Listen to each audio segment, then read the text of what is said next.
में आप सभी का स्वागत है। मैं हूं आपके साथ नीतू शर्मा। सबसे पहले एक नजर सुर्खियों पर। पश्चिम बंगाल में बरसे पीएम नरेंद्र मोदी, कहा लगता है सीएम ममता बनर्जी के हाथ से छिटक गया मुस्लिम वोट बैंक। मुख्यमंत्री अशोक गहलोत ने भाजपा और आरएसएस पर साधा निशाना, कहा सर्वोदय विचार परीक्षा पास किए बिना नहीं मिलेगी सरकारी स्कॉलरशिप। बढ़ते महिला अपराध पर भाजपा प्रदेशाध्यक्ष सतीश पूनिया ने राज्य सरकार पर कसा तंज, कहा उपचुनाव में तीनों सीटें जीतेगी पार्टी। और जोधपुर के फलोदी उपकारागृह से 16 कैदियों के फरार होने पर जेल प्रशासन गंभीर, 4 जेल कर्मियों को किया निलंबित। प्रधानमंत्री नरेंद्र मोदी ने बंगाल के कूच बिहार में एक रैली को संबोधित किया।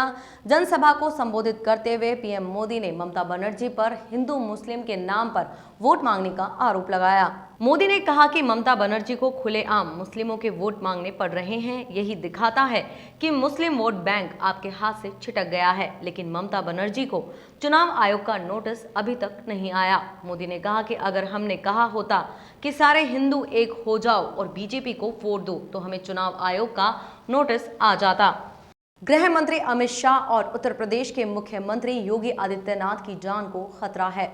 मुंबई स्थित केंद्रीय रिजर्व पुलिस बल के हेड ऑफिस को एक मेल प्राप्त हुआ है। उसमें लिखा है कि आने वाले दिनों में गृह मंत्री अमित शाह और मुख्यमंत्री योगी आदित्यनाथ को जान से मार दिया जाएगा।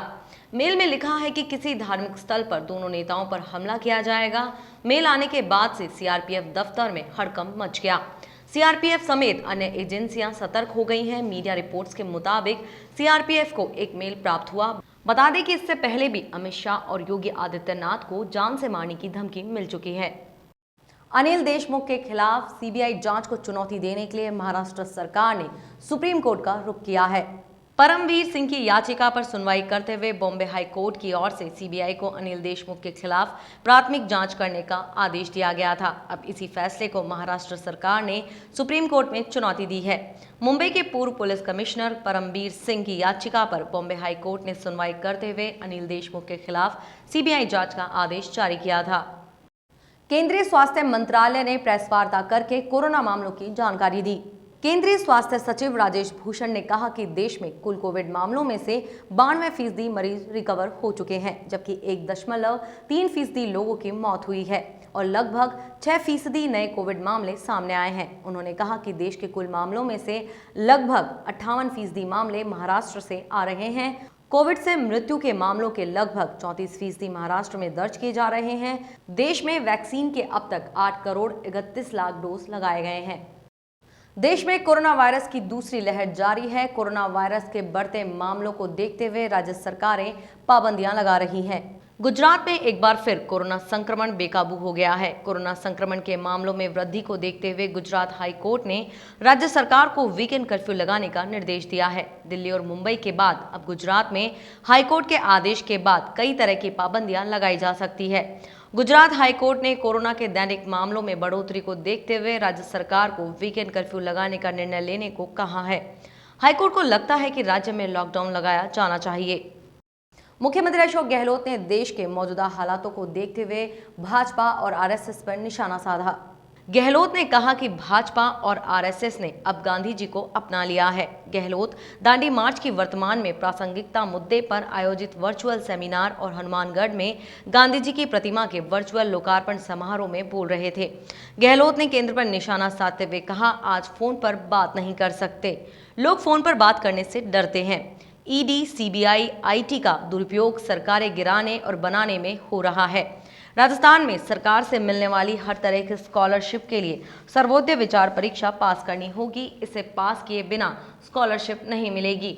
सीएम गहलोत ने कहा, राजस्थान में सब जगह सर्वोदय विचार परीक्षा चलेगी। मुख्यमंत्री गहलोत ने राजस्थान में युवा शांति सेना बनाने का सुझाव दिया।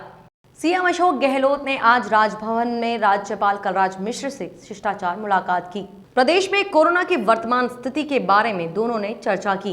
वहीं राज्यपाल और सीएम गहलोत के बीच कोरोना और दूसरे मुद्दों को लेकर बातचीत हुई। राज्यपाल ने भी प्रदेश में बढ़ रहे कोरोना पर चिंता व्यक्त की। भाजपा प्रदेशाध्यक्ष सतीश पूनिया ने प्रदेश में बढ़ रहे महिला अपराधों को लेकर गहलोत सरकार पर निशाना साधा है। उन्होंने कहा कि आज प्रदेश में बेटियां सुरक्षित नहीं हैं। पूनिया ने कहा कि आज पुलिस का इकबाल खत्म हो गया है, पुलिस का मनोबल गिरा हुआ है।